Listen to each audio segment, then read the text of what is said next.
Hola, ¿qué tal? Muy buenos días a todas y a todos los participantes en este webinar. Es para nosotros un placer tenerlos con nosotros.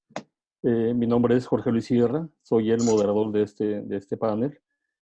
Quisiera introducir a Andrew. Andrew Seeley es un académico, investigador, líder de pensamiento en Estados Unidos sobre muchos temas y en particular sobre el tema de América Latina, México y la política de migración. Andrew Seeley ha sido es el presidente del Instituto de Política de Migración en Estados Unidos, que es una institución no partidista que busca mejorar e integrar las políticas de inmigración en Estados Unidos y a nivel global a través de una investigación basada en hechos, en- en hechos concretos, desarrollar oportunidades para el aprendizaje y el diálogo y la comprensión de ese problema tan importante, así como el desarrollo de ideas nuevas que puedan dirigirse hacia la solución de problemas de política muy complejos que se han ocurrido desde en los últimos años. Él es presidente de ese instituto desde agosto del 2017 y ha sido también, bueno, integrante de los consejos administrativos de varias organizaciones a nivel internacional. Entonces, para nosotros es un placer estar con Andrew. Yo soy Jorge Luis Sierra, soy presidente del Board Center for Journalists and Bloggers y quisiera entonces que Andrew tomara la palabra y explicara la conexión entre el tema de la reciente pandemia del coronavirus y las políticas de inmigración que están ocurriendo en esos momentos en Estados Unidos, pero también a nivel global, qué relación tienen y qué impacto tienen para la comunidad y para las políticas públicas. Andrew, por favor. Gracias, Jorge Luis. Es un gusto estar contigo también de nuevo. Nos conocemos de tiempo, pero tiene rato de no vernos. Muchas gracias al ICFJ para la invitación a participar, a Estela y otros colegas de ICFJ. Yo quería, bueno, empezamos diciendo, yo creo que en un sentido, la coronavirus, como muchas enfermedades, es muy democrático. Cae igual, se enferma igual un rico que un pobre, un inmigrante que un nativo. Uh, no importa si eres taxista, abogado, uno puede enfermarse del coronavirus. En un sentido, la coronavirus, como muchas enfermedades, es democrático, pero en otro sentido es menos democrático, porque hay sesgos de quién es más probable que se enferma, quién es más probable que no se atiende a tiempo y quién es entonces más vulnerable frente a esta crisis, ¿no? Entonces hay que entender, por un lado, estamos todos en esto, no hay nadie que está invulnerable frente al problema de coronavirus, pero no somos igualmente vulnerables. Hay grupos más vulnerables que otros.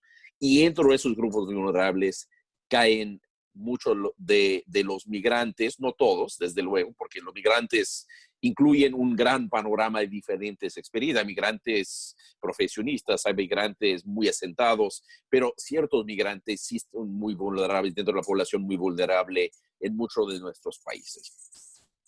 Quiero señalar dos cosas. Uno son algunos efectos de la coronavirus sobre migración a corto plazo. Lo que estamos viendo de aquí a la duración de la crisis, que no sabemos si va a ser un mes, 2 meses, 3 meses, 2 años, ¿no? A mí puede ser que esto sea recurrente, no sabemos. Y otros que al final voy a señalar algunos temas que son importantes para ver al futuro, que podrían ser, dependiendo de cómo esto se desenlace, pueden ser consecuencias a largo plazo. Pero vamos a empezar con el corto y mediano plazo, lo que estamos viviendo en este momento.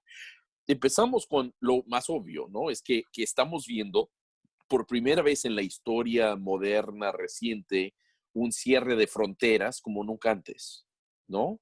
Lo estamos viendo en la zona de Schengen, en Europa, donde hay una política de fronteras abiertas, pero todo el mundo entendió que parte de bajar el flujo del contagio y de bajar el social distancing y crear el distanciamiento social necesario era cerrar algunas fronteras. Yo tengo algunas dudas de qué tanto logramos a tiempo no permitir que se transmitiera de país en país. Yo creo que ya se había transmitido pero esas medidas sí son racionales como medidas igual que cerrar restaurantes o lugares de trabajo no esenciales, ¿no?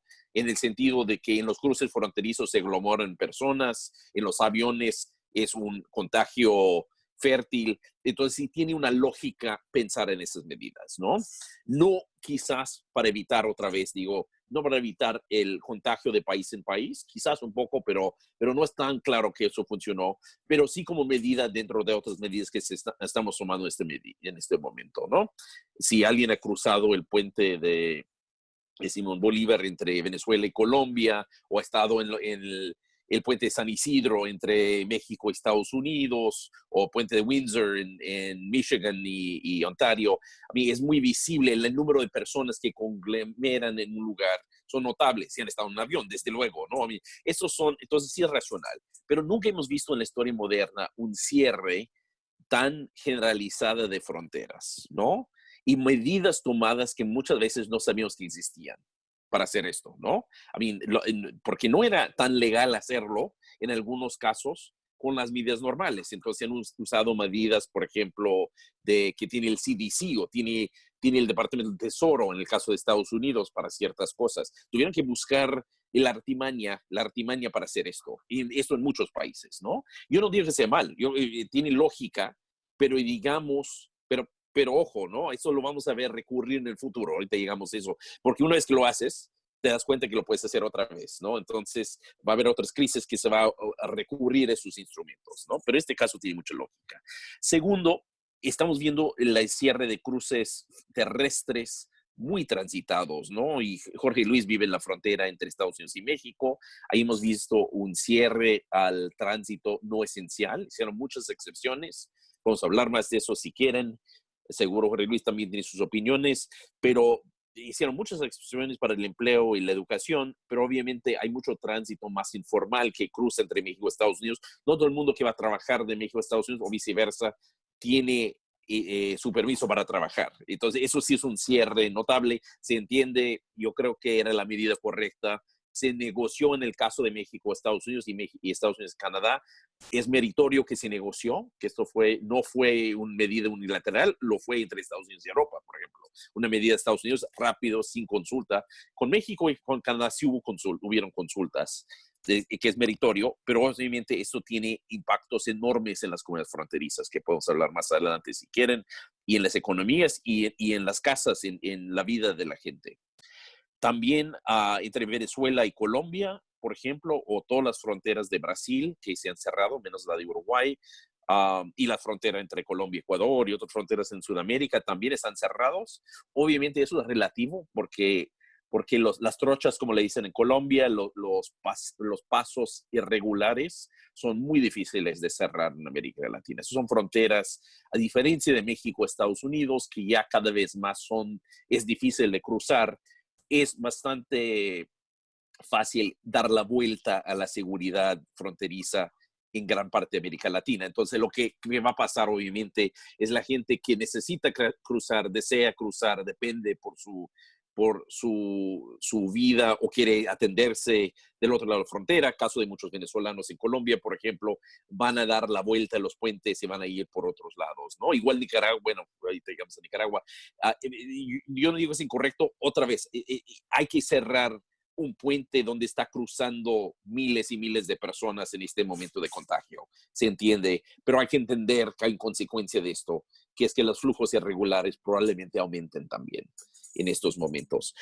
Una excepción muy interesante es Nicaragua y Costa Rica. Costa Rica no tiene la capacidad de cerrar su frontera. Estuve el verano pasado en Costa Rica, país fantástico, lindo. A lo mejor ustedes, ticos, están con nosotros, pero la policía migratoria de Costa Rica no tiene forma de cerrar toda la frontera con Nicaragua. Sin embargo, el ejército nicaragüense a lo mejor sí tiene forma y dijeron ayer o en la mañana, no me acuerdo, que probablemente lo van a cerrar del lado nicaragüense, que es sorprendente para que la gente no salga, aprovechando la crisis para no dejar a la gente salir. Ahí el ejército sí tiene capacidad de despliegue en Nicaragua. Entonces, un caso que hay que notar también, porque es el uso de la crisis quizás para lograr algo que el gobierno nicaragüense quería lograr en otro momento, ¿no? Asilo. Bueno, asilo. Ahí estamos viendo por primera vez yo creo que hemos visto poco a poco una tendencia a limitar el acceso a asilo en Estados Unidos, en la frontera México-Estados Unidos, muy fuertemente en el último año, pero también en Europa, en otras partes del mundo. Y estamos viendo en estos momentos un cierre parcial de los sistemas de asilo. Estados Unidos lo hizo en la frontera México-Estados Unidos. Todavía sigue operando, pero realmente no sigue operando en este momento, porque tampoco puedes llegar a una oficina de USCIS en Estados Unidos de asilo. Entonces está cerrado el proceso de asilo para meter solicitudes. México, si no me equivoco, ayer también lo cerró. Holanda también. Muchos países lo han hecho. Se entiende, se están cerrando oficinas de gobierno, entonces no queda exento cerrar la oficina de asilo, ¿no? Y los centros de recepción de asilo. Se entiende en este momento, pero ojo, también para el futuro, una vez que lo haces, también, y estos son obligaciones internacionales, muchas veces como en Estados Unidos están inscritos en la ley de inmigración o en otra ley, de pronto le das la vuelta a la ley y te das cuenta que puedes hacerlo en otro momento también. Entonces, ojo ahí. Yo no digo que no se debe hacer, pero obviamente porque estamos cerrando muchas funciones de gobierno, asilo, es difícil argumentar que los oficiales de asilo tienen que estar ahí cuando no están otra gente, y sin embargo, eso podría tener consecuencias a largo plazo. MPP, obviamente, gente que están en situaciones de refugio, espera de refugio masivos, y eso incluye campamentos de refugiados en muchas partes del mundo. Eso incluye los centros de recepción en Grecia, incluye también lo que es el Quédate en México, el Migration Protection Protocol, el MPP en México, donde van los peticionarios de asilo que quieren pedir asilo en Estados Unidos, están esperando en México. Son focos posibles de infección importantes, ¿no? En el caso de MPP es una preocupación especial, yo creo que para muchos de nosotros, porque ahí ni el gobierno mexicano ni el gobierno norteamericano ha querido hacerse cargo de esas personas, ¿no? Hay un sentimiento en el gobierno mexicano que lo entiendo, no lo comparto, pero lo entiendo, que ellos deben ser responsabilidad del gobierno norteamericano. El gobierno mexicano no puede asumir una responsabilidad que está evitando el gobierno norteamericano, pero el gobierno norteamericano dice, bueno, mientras están esperando, están en México, le toca a México, el gobierno mexicano. Y ahí tienes a los dos lavándose las manos, y en el momento que debemos estar lavándonos las manos en otro sentido, pero no lavándonos las manos de responsabilidades, ¿no? Lavamos la mano para evitar el contagio del virus, pero no. Pero ahí los de MPP están particularmente desamparados en las comunidades fronterizas, México, Estados Unidos, y es un elemento de preocupación. También los que están pidiendo asilo en México, es un gran número en Chiapas pidiendo asilo alrededor de Tapachula y en menor grado Palenque. Estos son focos simplemente que hay que ser atentos. Y y finalmente, en eso de entrada y salida, deportaciones. También en muchos lugares las deportaciones han cesado, o parcialmente han cesado y empezado. Cesaron las deportaciones a Guatemala la semana pasada y luego los empezaron a hacer otra vez. Por lo menos una vez que tuve datos, información de esto, no estaban, sin embargo, regresando. Estados Unidos ha estado regresando personas no guatemaltecos, salvadoreños y hondureños a Guatemala para pedir asilo en Guatemala bajo un acuerdo de tercer país seguro, aunque no se llame así, pero es un acuerdo de tercer país seguro, y esos vuelos parece que sí los han parado. Última vez que chequeé, puede ser que han cambiado, pero sí están regresando los guatemaltecos a Guatemala. Esto es una textura en cada país distinto, ¿no? A mí, algunos países están recibiendo a los retornados, otros no, pero hay que entender también, a mí no solamente es difícil entrar a un país, pero también es un poco difícil ser deportado de un país en este momento, ¿no? Todos estos sistemas están cambiando muy rápido y están un poco a la decisión soberana de distintos países. Segundo punto de lo corto plazo. Uno tiene que ver con entrada y salida, quién entra, quién sale y los peligros de quien esté esperando. Segundo tiene que ver con atención a migrantes, porque ahí llegamos al tema de la vulnerabilidad, ¿no? Y los migrantes, no todos los migrantes son igualmente vulnerables, ¿no? A mí hay muchos migrantes que están muy, muy bien integrados en las sociedades donde viven, que están en igual de condiciones que todos los demás. Cuando hablamos de migrantes, a veces cometemos el error de pensar en el migrante indocumentado, el migrante de pocos recursos. Los migrantes de Estados Unidos tienen un nivel educativo mayor que el norteamericano en promedio, por ejemplo, ¿no? Hay más migrantes porcentaje de inmigrantes con título universitario en Estados Unidos que norteamericanos nacidos en Estados Unidos con título universitario.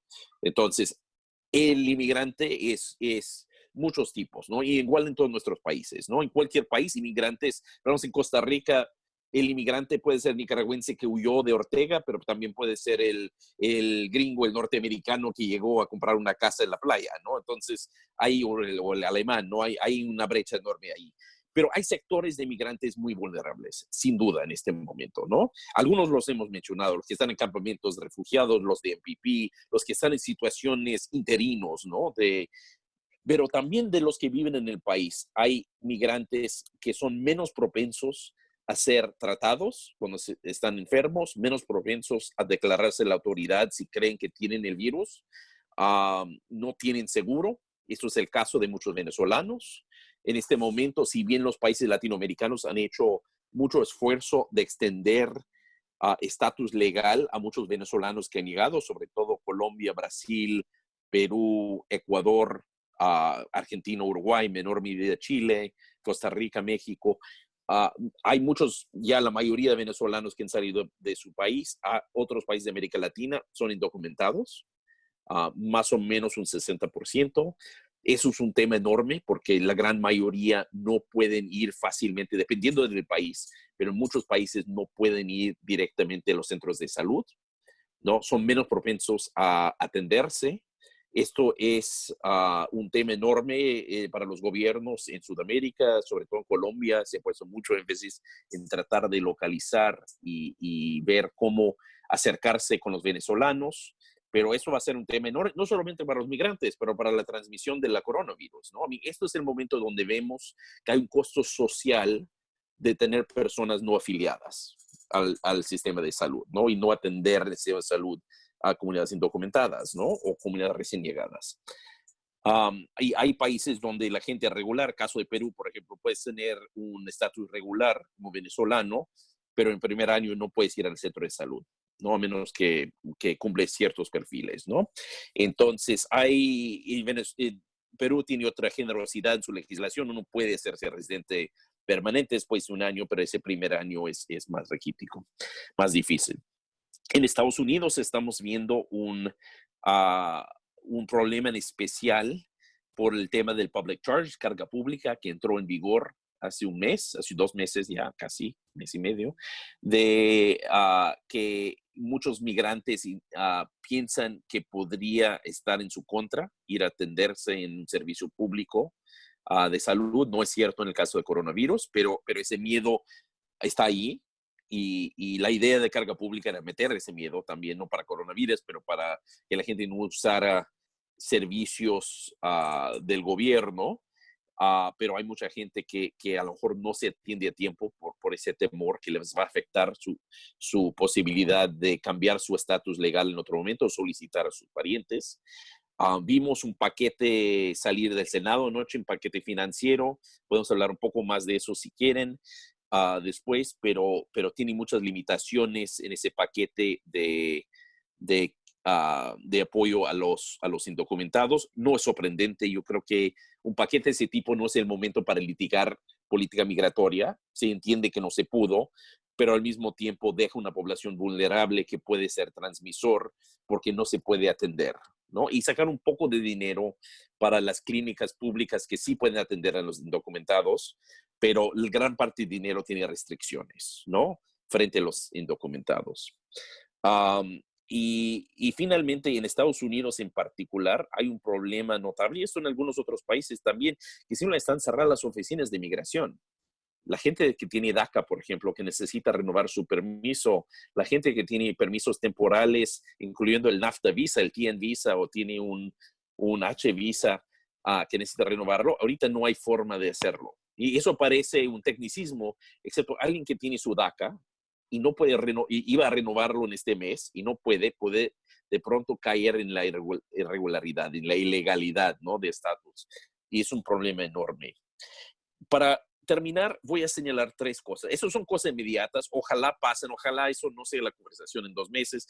Pero yo creo que hay que pensar a largo plazo cómo la coronavirus nos transforme como sociedad, más allá de la inmigración. Yo creo que en todos los sentidos, ¿no? Yo lo he estado pensando como un evento similar para nosotros en Estados Unidos, como el 11 de septiembre.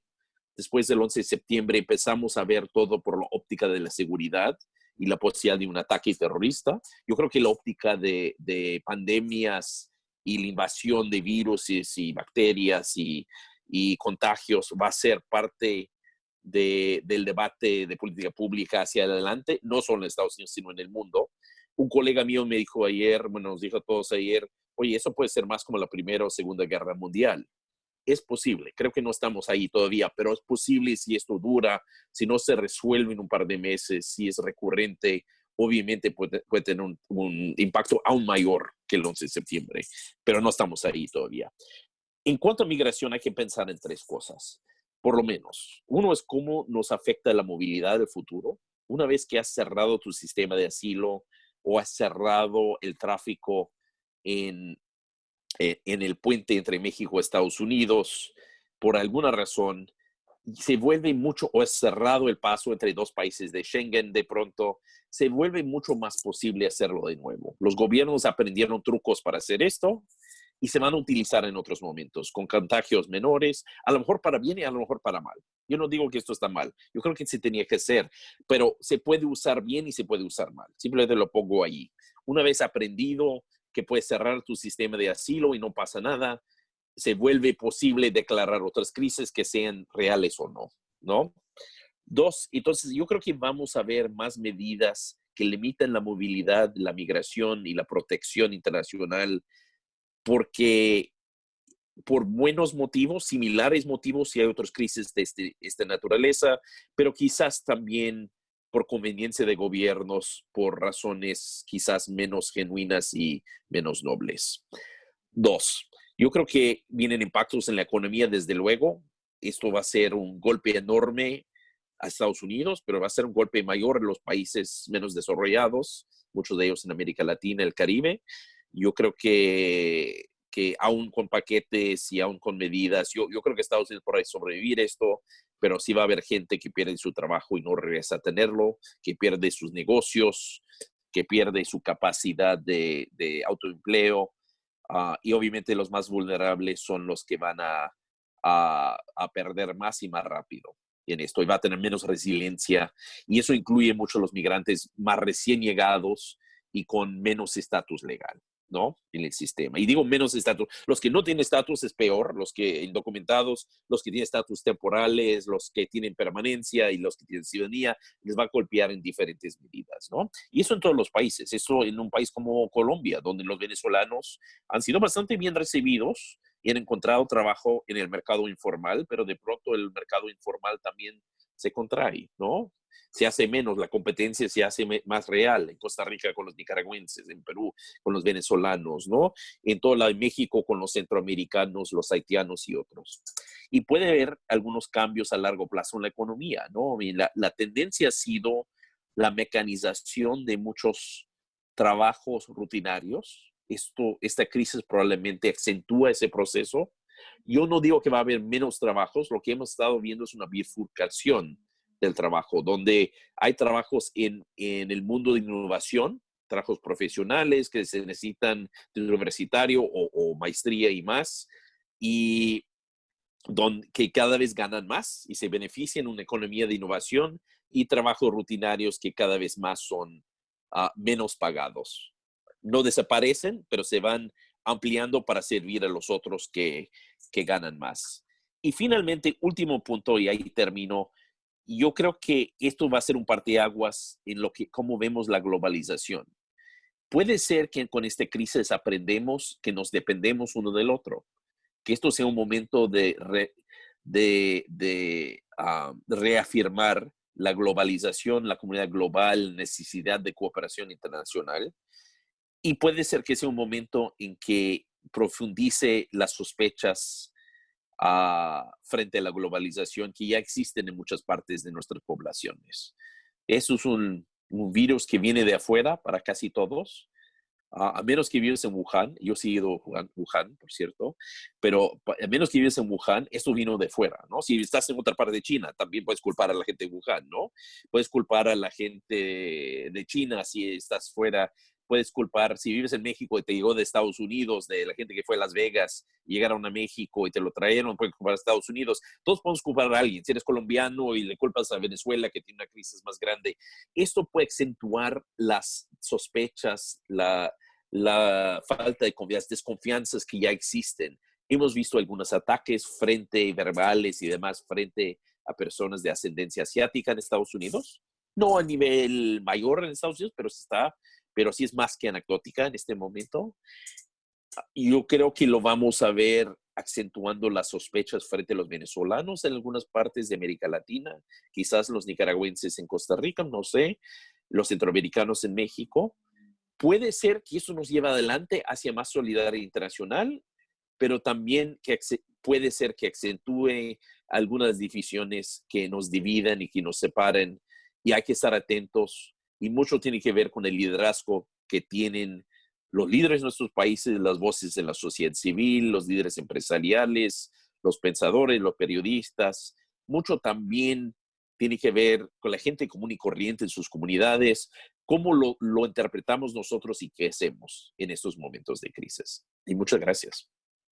Bueno, Andrew, ha sido realmente un placer escucharte y lo que tú nos has presentado ha sido realmente un panorama que nos llena de preocupación por el grado en el que se ha empeorado las circunstancias para las personas que están en un proceso de inmigración en diferentes países, en diferentes regiones. Como el virus no tiene fronteras, el problema de la migración está también distribuido a nivel global y puede sufrir, digamos, daños dispares dependiendo de la situación social que pueda tener cada quien.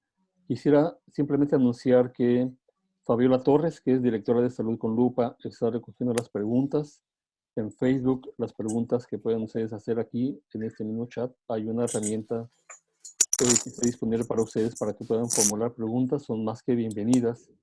Yo quisiera, en lo que llegan algunas preguntas de las personas que han participado, que están aquí con nosotros, quisiera preguntarte, Andrew, algunas cosas.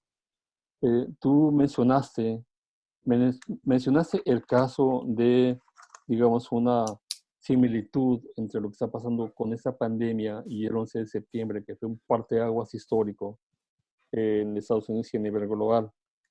Y ves una tendencia al uso de la fuerza eh, para controlar esa situación. En Estados Unidos, bueno, es una respuesta natural en una situación de emergencia, se usa la Guardia Nacional, eso se está empleando, pero vemos, por ejemplo, que en México se está usando a la Guardia Nacional Mexicana, que es prácticamente el ejército, está entrando el Plan de Defensa Nacional 3 en operación, que implica realmente el involucramiento del ejército en actividades de auxilio a la población. Esto puede tener ángulos positivos y ángulos negativos. ¿Qué ángulos encuentras tú? ¿Cuál es tu valoración frente a la respuesta que están dando los gobiernos con el uso de la fuerza y si eso puede significar una supresión de libertades civiles, problemas de libertad de expresión, violaciones a derechos humanos en una circunstancia tan extraordinaria como esta?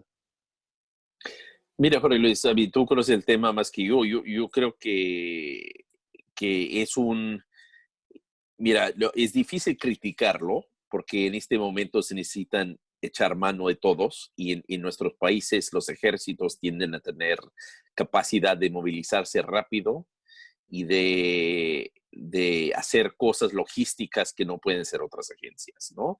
En México el ejército se ha destacado, de hecho, por su servicio en el rescate durante desastres naturales, ¿no? De hecho, hasta la guerra contra el crimen organizado, se conocía el ejército en México más por su respuesta a desastres naturales que como fuerza militar en el país, ¿no? Eso ha ido cambiando. Igual en Estados Unidos, ¿no? En Estados Unidos está más reglamentado que puede ser el ejército en el país, ¿no? El National Guard puede coadyuvar en emergencias, pero hay limitaciones de qué puede ser el ejército dentro del país. Lo hemos expandido en la frontera, ¿no? Donde tú vives, y yo antes viví, se ha expandido el uso de las Fuerzas Armadas en la frontera, argumentando que es parte de su uh, en coadyuvación a la patrulla fronteriza, no por coronavirus, mucho antes, pero eso es en el limítrofe, ¿no? Del país. Entonces, en Estados Unidos está mucho más difícil que se quedan y juegan un papel arbitrario en el país. Pero mira, una vez que metes las fuerzas militares en tareas civiles, siempre hay peligros, ¿no? Y depende ahí mucho la regulación que existe y la capacidad de la autoridad civil para mantener la raya correcta, ¿no? Los límites correctos del uso del ejército. No existe en todos lados. A mí me generó sospechas ver el ejército nicaragüense con la tarea de no dejar salir a los nicaragüenses hacia Costa Rica, ¿no? Ahí sí suenan señales de alarma, ¿no? Eso es otra cosa. Y es difícil ver qué tiene que ver eso con la coronavirus, de hecho, ¿no? Entonces, evitar que salgan por las zonas irregulares, ¿no? Por los cruces irregulares. Entonces, yo creo que, mira, en este momento necesitamos echar mano de los elementos más capacitados que tenemos en gobiernos, más aptos para la respuesta. En muchos casos las Fuerzas Armadas cumplen ese perfil, pero siempre depende mucho la consecuencia de qué tanto está la regulación interna del país y la capacidad de la autoridad civil para mantenerla. Claro, Andrew. Están comenzando a llegar algunas preguntas. Quisiera que se acumularan un poquito más. Otra pregunta que me parece muy importante, lo que tú has mencionado, ha sido que hay, presumiblemente puede haber un impacto psicológico muy grande en la comunidad de inmigrantes, por miedo, por tensión de que no pueden acceder a los recursos de salud, por tensión de que están sufriendo una etapa de xenofobia en algunas comunidades, pero eso puede también afectar la condición emocional y por lo tanto vinculado con el tema de salud, es un elemento que puede propiciar la infección. Se bajan las defensas, la gente está tensa y entonces esto puede provocar que la comunidad de inmigrantes pueda sentir un impacto mayor. Eh, ¿qué, ¿Qué medidas pueden hacerse para ponderar ese impacto psicológico a nivel regional y a nivel nacional que puedan tender a dar, digamos, un auxilio, una ayuda en estos momentos en los que la población más vulnerable lo necesita más? Mira, yo creo que esto puede ser un momento en que sentimos que tenemos causa común como sociedades o que sentimos que somos muchas sociedades distintas en una, ¿no? Yo creo que eso va a pasar en todos los países, va a haber diferentes reacciones, ¿no? Y tiene mucho que ver cómo reaccionan los líderes, ¿no? Si tienen un discurso incluyente de todos estamos en esto, o un discurso que divide, ¿no? También. Uh, Como tú dices, las comunidades inmigrantes, sobre todo los jóvenes inmigrantes de bajos recursos y más recién llegados y más precarios en documentos legales, tienden a tener un nivel, ha habido ya 3 estudios que he visto, por ejemplo, de adolescentes latinos en Estados Unidos, que tienen mucho contacto, tienden a ser muchos, no todos, pero tienden a ser muchos o indocumentados, tener un padre indocumentado o conocer a alguien indocumentado. No todos, hay muchos latinos que no están en esa situación, pero estudios han hecho de latinos en específico y sí se nota que hay riesgos de mayor preocupación frente a las crisis y es una preocupación constante, ¿no? Por lo que pasa en cuanto al elementos de seguridad migratoria en Estados Unidos. Entonces sospechamos que eso es generalizado por estudios que hemos visto también en Turquía, otros lados y en otras poblaciones.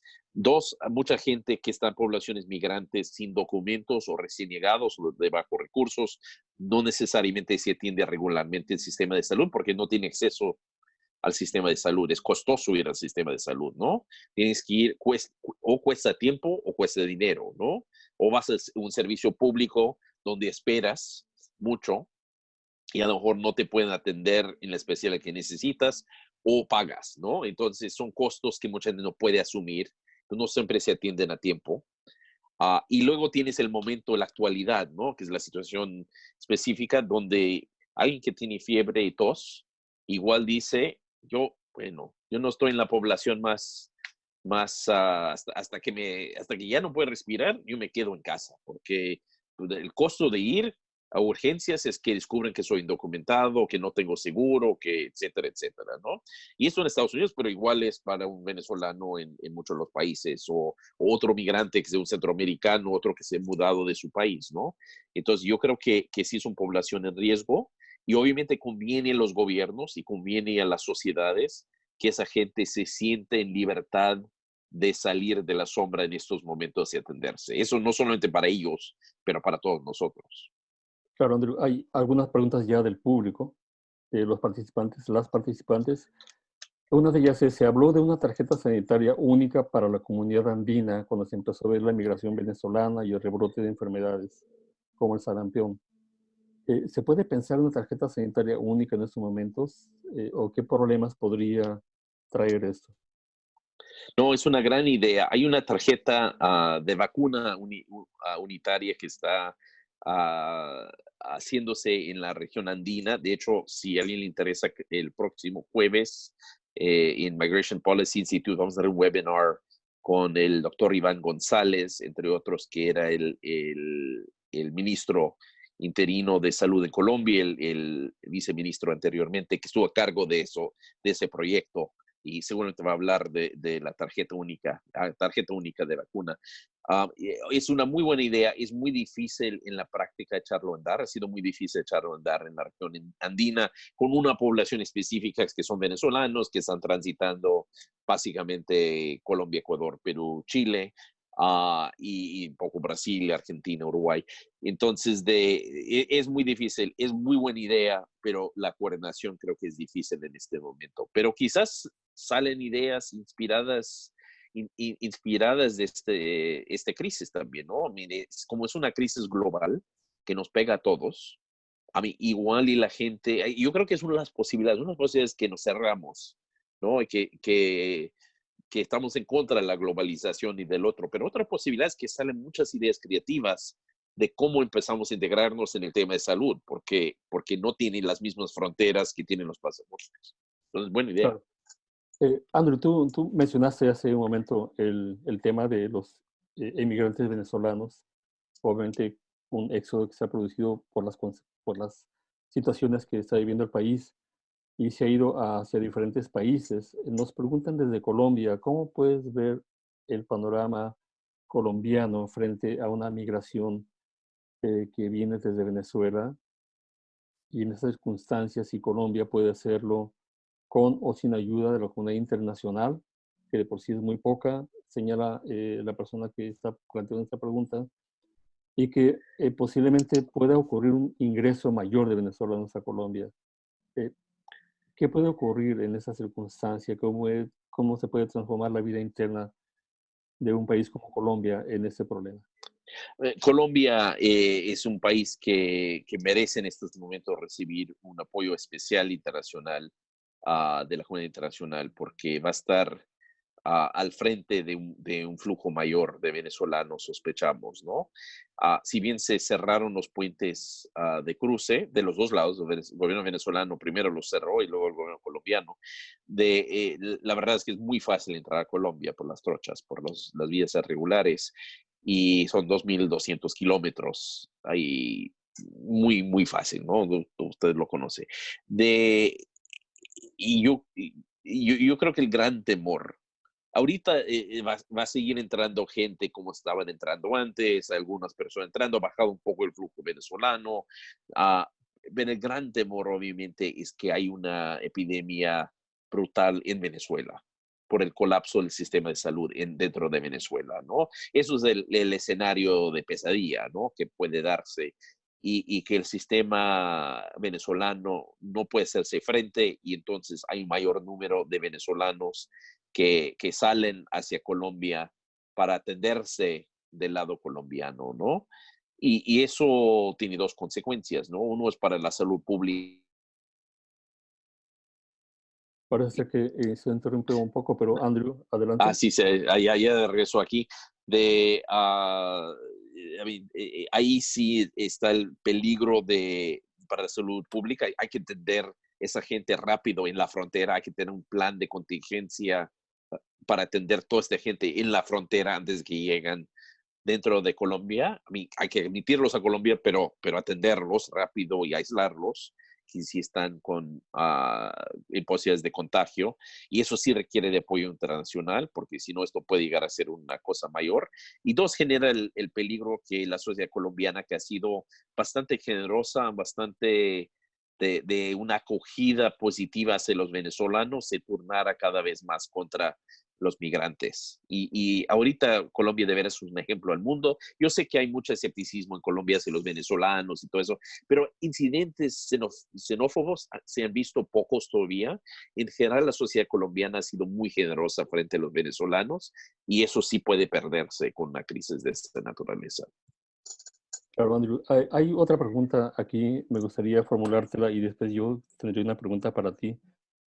La pregunta que hace Cecilia Santos es, ¿hay alguna iniciativa que a nivel individual, como personas civiles, pudiéramos tomar? Hay otra más que dice, cuando se haga la vacuna, si es que la vacuna en contra del coronavirus 19, si es que sale, ¿cómo van a tener acceso a ella los inmigrantes en Estados Unidos, en Colombia, en Europa? ¿Sería fácil o más difícil para ellos? ¿Tenemos políticas a nivel mundial para que también ellos sean vacunados? ¿O qué puede hacerse esto? No, esas son buenas preguntas. En cuanto a lo que puede ser uno, mira, yo creo que hay miles de iniciativas locales, sobre todo para ayudar a la gente que ha perdido su trabajo en estos momentos, ¿no? Una colega mía estaba organizando ahorita un esfuerzo para la gente que hace limpieza en nuestras oficinas, por ejemplo, ¿no?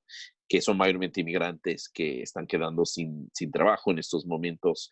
Y yo he visto lo mismo simplemente en la zona donde vivo. Hay varios esfuerzos que la gente está levantando dinero para grupos de inmigrantes y otros, ¿no? Aquí hay inmigrantes con mucha otra gente que está quedando sin trabajo. Algunos han sido específicos para inmigrantes, otros han sido más generalizados para la población quedándose en desempleo de solidaridad. Yo creo que es lo mejor que estamos viendo en esta crisis, ¿no? Es que es esa solidaridad humana y yo creo que unirse a uno de esos esfuerzos es importante en estos momentos. La vacuna, yo creo que es una complicación, ¿no? Se ha hecho las vacunas en la mayoría de países a través de las escuelas, ¿no? Y ha sido muy funcional porque las escuelas en general no discriminan entre inmigrantes y no inmigrantes, documentados, indocumentados. Hay excepciones, hay una excepción en el Caribe, por ejemplo, pero en América Latina, las escuelas, todos los países, por ley, por constitución, tienen, y Estados Unidos igual por decisión de la Suprema Corte, tienen requisito de que todos pueden acceder a la escuela, ¿no? A veces tarda para que alguien entre a la escuela, pero pueden acceder a la escuela. Esto es diferente, porque aquí también hay que vacunar adultos, ¿no? No es suficiente que tengas una campaña constante en las escuelas. Ahí sí, los inmigrantes que están afiliados a planes de salud en su país de residencia, no hay problema, pero para los que no están afiliados, los que están indocumentados o no tienen por alguna razón afiliación al sistema nacional, eso sí es un problema y los gobiernos van a tener que ser muy creativos, porque otra vez, esto ya va más allá del debate migratorio, ¿no? Eso ya no es si nos gustan o no, debemos deportarlos, se quedan aquí. Eso es salud pública para todos. Entonces, vale la pena pensar cómo acercarse a esas comunidades simplemente por cuestiones del bien común. En esas circunstancias, Andrew, ¿cómo puede influir eh, esta pandemia y la discusión y la polémica que se ha planteado alrededor del tema de los inmigrantes en el actual proceso electoral en Estados Unidos? ¿Puede eso significar un cambio en las plataformas de los demócratas o puede eso significar un endurecimiento de la postura republicana? ¿Qué impacto puede tener en el curso de esta elección? Mira, yo creo que no sabemos todavía. A mí lo que pasa ahorita es que se han apagado las campañas políticas, ¿no? Tales como campañas. Biden sigue hablando, uno puede decir que Trump está en campaña, pero digamos todos, el tono que era de lucha para candidaturas y todo eso ha cambiado fundamentalmente, ¿no? Porque todos están haciendo frente a esta crisis. A Biden habla de de coronavirus critica a Trump, pero tiene que enfocarse también en lo que él haría. Y Trump habla de coronavirus, uno puede decir que es una campaña, pero también está haciendo su chamba, su trabajo, ¿no? Entonces, bien o mal, pero lo está haciendo. Entonces, de alguna forma, eso ha consumido todo el aire que estaba en el espacio político. Yo creo que no sabemos. Muchos demócratas, yo creo que están esperando en este país que esta crisis sea el Waterloo de Trump y que él lo ha manejado muy bien, muy mal, la economía está cayendo a cachos, que le va a repercutir mucho en sus posibilidades de reelección. Es posible, sobre todo el golpe económico puede incidir en sus posibilidades de reelección, pero también existe la posibilidad inversa, que un presidente en tiempos de crisis tiene la gran ventaja de ser quien sale a tratar de resolver, ¿no? Quien sale a las soluciones, por insuficientes que sean, vienen en parte del gobierno, ¿no? Y la gente de alguna forma alza la bandera nacional más que la partidista en tiempos de crisis, y eso ayuda a quien esté en el gobierno, que es Trump en este momento. Entonces, hay una posibilidad que esto sea el fin de Donald Trump, y es la posibilidad que esto realmente sea el momento en que él logra ganar las simpatías de parte de la población que ha sido muy adverso a él. El tema de los centros de detención es realmente algo que ha estado en la mente y en la preocupación de Sí, todos. ¿Qué está pasando en los centros de detención de indocumentados? En el caso de la frontera en la que yo vivo, hay una política actualmente, se dio a conocer el día de hoy, de una práctica que va a tener la patrulla fronteriza de detener a los inmigrantes que han cruzado la frontera de manera indocumentada entre los, entre los puntos de entrada oficial que están entrando, los detienen y los sacan de inmediato hacia México. Hay campamentos que siguen están en Matamoros, Tamaulipas, por ejemplo, son campamentos tiendas de campaña, personas hacinadas, pueden ser un foco de reproducción del virus ahí. Hay, hay campamentos que se han desmantelado en Ciudad Juárez, pero los inmigrantes están distribuidos entre la población. Y está ocurriendo algo muy similar en otros puntos de la frontera. ¿Qué está pasando en los refugios y en los campamentos para inmigrantes? yo creo que tú estás más cerca que yo y lo has visto, pero a mí sabemos que los centros de detención se me pasó ese punto, pero los centros de detención de ICE, de CBP, en todos los países son focos de preocupación y riesgo.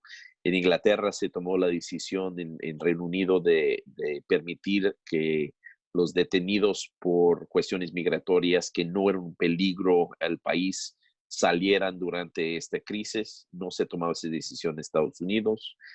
Lo que sí ha pasado es ICE que hace el control migratorio interno en el país, al interior del país, está siendo un poco menos activo en tratar de aprender personas en este momento, tanto por su seguridad, seguridad de los agentes, como para la comunidad. Pero simplemente no era seguro salir a la comunidad a aprender personas, a detener personas. Entonces, he bajado un poco ese ritmo. Y eso de mandar gente de vía express a México, independiente de su nacionalidad, porque por lo que estamos viendo, están mandando igual centroamericanos que mexicanos de vía express hacia México, probablemente evita una población encarcelada, enjaulada en Estados Unidos, pero tiene, como tú dices, Luis, tiene el efecto de que esa gente se queda en México, en las zonas fronterizas, y tiende a aglomerarse en los albergues y en los hoteles y en la calle, donde puedan, ¿no? Entonces, que genera Claro. un foco de infección al otro lado, pero no en Estados Unidos. ¿Qué pueden hacer las personas, tanto a nivel individual como a nivel organizacional, para ayudar a las personas que están en los centros de detención? Mira, en centros de detención está difícil, los albergues es más fácil, hay muchos grupos que apoyan en los albergues, Hay grupos también trabajando en los centros de detención, pero más en el tema legal y están suspendidos sus operaciones en este momento, como están suspendidos las audiencias. Pero en los albergues sí hay mucha necesidad de atención, tanto del lado norteamericano como del lado mexicano, como dentro de México, en el sur de México, en partes de Costa Rica, en Colombia, en Brasil. A mí donde hay albergues, hay una necesidad de atención y hay grupos que hacen muy buen trabajo también de llegar a las poblaciones no de los albergues, pero las poblaciones inmigrantes. Sí. Y esto está surgiendo a nivel local también. Entonces, yo diría, donde viva uno, yo conozco por lo menos 3, 4 esfuerzos aquí en la zona donde vivo, dirigidos específicamente a migrantes, aparte de los que están dirigidos a población mayor, donde la gente está recabando fondos, tratando de ver cómo llegar a las poblaciones más vulnerables. Claro. ¿Y cuáles serían los escenarios posibles de, del- de esta pandemia en relación con la inmigración? Un poco, tú lo has dibujado, lo has expresado ya, efectos un poco a largo plazo, tanto en la economía, el impacto en el cierre de las fronteras, este, dificultades que existen a nivel de xenofobia, pero ¿cuáles pueden ser los escenarios? Escenarios posibles, los mejores escenarios, pero también cuáles pueden ser los peores escenarios. Mira, yo creo que podemos, hay un escenario en que esta crisis pasa rápidamente. Y rápidamente no es decir mañana ni para Pascua, pero que pasen 2 meses de lockdown y ya es más ligero y la curva no es tan alta, la curva está baja porque tomamos las medidas a tiempo en nuestros países, nos encerramos y logramos evitar lo peor y en 2 meses ya la vida vuelve porque los gobiernos son ansiosos que la gente empiece otra vez a producir y emplearse y demás, ¿no? Hay un escenario en que la vida regresa a ser más o menos normal, en que va a haber de todos modos rezagos y va a haber de todos modos aprendizajes de esta experiencia que van a afectar la movilidad. Lo que decía antes, en cuestiones va a haber afectación en las posibles restricciones al futuro en movilidad, la propensidad de los gobiernos a de pronto poner restricciones para cualquier cosa en la movilidad y la migración. Pero más o menos la vida regresa y la economía quizás cambió un poquito ahí, las actitudes cambiaron, todo ya se ve con óptica de contagios y todo eso, pero más o menos regresamos. Yo creo que hay también una posibilidad, mucho, muy posible, de que eso dura mucho más, ¿no? Que esta es una crisis que no se va, que hay otros picos de regreso de coronavirus, ¿no? A mí no sabemos todavía, ojalá hay vacuna que se descubre rápido y se extiende rápido, pero también hay posibilidades que esto no sea una sola vez o que la curva no baja y luego sube otra vez porque él está pasando de lugar a lugar. Yo creo que esas situaciones son más graves. Ahí sí podríamos ver restricciones de tránsito terrestre, tránsito aéreo, sistema de protección. Hay gente huyendo por su vida de lugares en el mundo que encuentran que no pueden pasar ni por asilo en ningún lado del mundo. Podemos ver efectos mucho más grandes y para comunidades indocumentadas, obviamente, mucha preocupación de quedarse en la sombra, ¿no?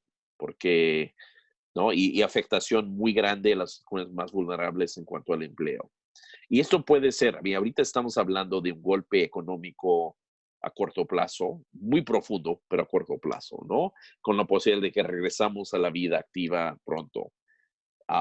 Esto hay una situación, hay una posibilidad también que esta crisis económica se vuelve la depresión más económica, más grande que hemos visto desde los años 30 y 40 en el mundo. ¿No? Ojalá no sea. Pero eso sí, entonces cambia todo el panorama de restricciones y lo va a hacer mucho más permanente. Ojalá que no pase eso, Andrew. Ojalá que no. Hay dos preguntas. Tenemos 6 minutos antes de que termine la hora. Quisiera formular dos preguntas que hicieron. Una está relacionada con el endurecimiento de las políticas de salud hacia los migrantes, de las políticas del acceso de los migrantes a los servicios de salud, cuando hay voces conservadoras de extrema derecha que están tratando de impulsar una política de cerrar los servicios, el acceso a los servicios de salud. Y la otra tiene que ver con la manera en la que lo ha tratado el problema los medios. Sí. Todos esperamos, dice Cara Andrade, todos esperamos lo peor para Nueva York y otras ciudades, pero nadie habla de los centros de detención. Y eso, la pregunta en el fondo es, ¿cómo se está cubriendo este problema? Y cuáles son los vacíos de esa cobertura y cuál es la responsabilidad de los medios en esa cobertura. Son dos preguntas importantes que, bueno, es todo un reto para ti responder en 6 minutos, pero... En 6 minutos, rápido. Mira, endurecimiento en sistemas de salud, sobre todo en Estados Unidos, lo hemos visto, es un problema enorme. Yo creo que no es así en todos lados. Yo creo que hay países que han intentado mantener más abierta su sistema de salud. Si alguien está desde España o conoce España, a los españoles ofrecen ciertos servicios a nivel municipal y los migrantes con y sin documentos tienen más derechos a nivel municipal, muchas veces lo que tienen a nivel nacional. Puede ser indocumentado a nivel nacional, pero documentado a nivel municipal para muchos servicios, lo cual es una idea fantástica. Los costarricenses, el gobierno costarricense ha sido muy proactivo en tratar de ver cómo afiliar al sistema de salud a la gente que está pidiendo asilo, a muchos nicaragüenses y venezolanos, para que no queden sin acceso a seguro. No ha funcionado de 100%, todavía hay un largo camino, pero están siendo muy proactivos y su actitud hacia los migrantes ha sido muy, muy positivo, entendiendo que es un bien común, ¿no? No solamente está bien para los migrantes, sino es importante para toda la sociedad que la gente pueda accesar a la salud, ¿no? Sistemas de salud. Entonces, hay luces y hay sombras, ¿no? Estados Unidos ha sido más sombra, donde hemos visto un mayor intento de limitar el acceso que tiene la gente. Salió dinero en el paquete de anoche para las clínicas comunitarias que sí pueden atender a los indocumentados. Ojalá eso sirva para que alguna gente se acerque aún en este clima, ¿no? En medios de comunicación, mira, yo creo que los medios de comunicación están haciendo lo que pueden para cubrir esto. Hay que reconocer con mucho respeto a los periodistas que siguen tratando de cubrir una situación muy fluida y difícil sin poder circular, o algunos todavía circulando. Yo he hablado con periodistas que siguen en la calle reportando. Yo no sé si lo recomiendo en este momento, pero mucho respeto para la gente que se atreve a hacerlo.